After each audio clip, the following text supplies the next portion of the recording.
Sejarah Padanaran atau Sunan Bayat.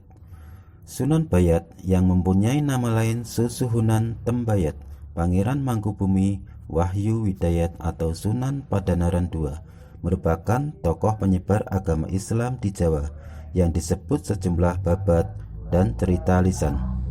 Sunan Bayat memiliki kaitan dengan sejarah atau asal-usul kota Semarang dan penyebaran agama Islam di Jawa, walaupun tidak termasuk dalam Wali Songo.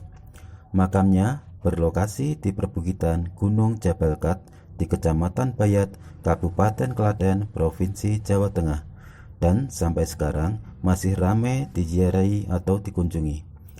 Sunan Bayat dianggap hidup di masa Kesultanan Demak pada abad ke-16. Terdapat sekitar 4 versi tentang asal-usul, tetapi semua sepakat bahwa Sunan Bayat adalah putra dari Ki Ageng Pandanarang, yaitu Bupati pertama Semarang. Sepeninggal Ki Ageng Pandanarang, putranya yaitu Pangeran Mangkubumi menggantikan ayahnya sebagai Bupati Semarang yang kedua. Alkisah, Pangeran Mangkubumi menjalankan amanah dengan memerintah dengan baik dan selalu patuh pada ajaran agama Islam, seperti ayahnya. Namun, waktu berganti waktu terjadilah perubahan. Pangeran Mangkubumi yang dahulunya sangat baik, lama-kelamaan menjadi semakin pudar.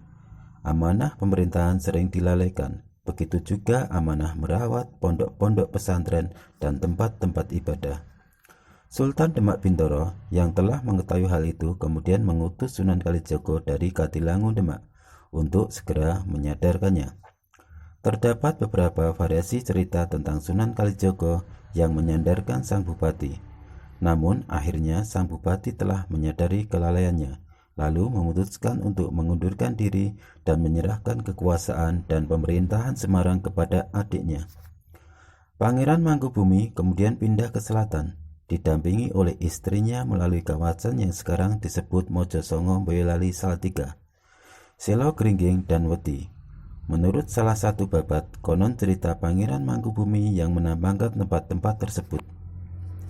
Pangeran Mangkubumi lalu tinggal di Tembayat, yang saat itu bernama Bayat. Bayat terletak di daerah Klaten, dan di sana beliau menyiarkan agama Islam di sana kepada para pertapa dan para pendeta di sekitarnya. Pangeran Mangkubumi mampu meyakinkan mereka agar memeluk agama Islam. Oleh sebab itu, Pangeran Mangkubumi disebut sebagai Sunan Tembayat atau Sunan Bayat.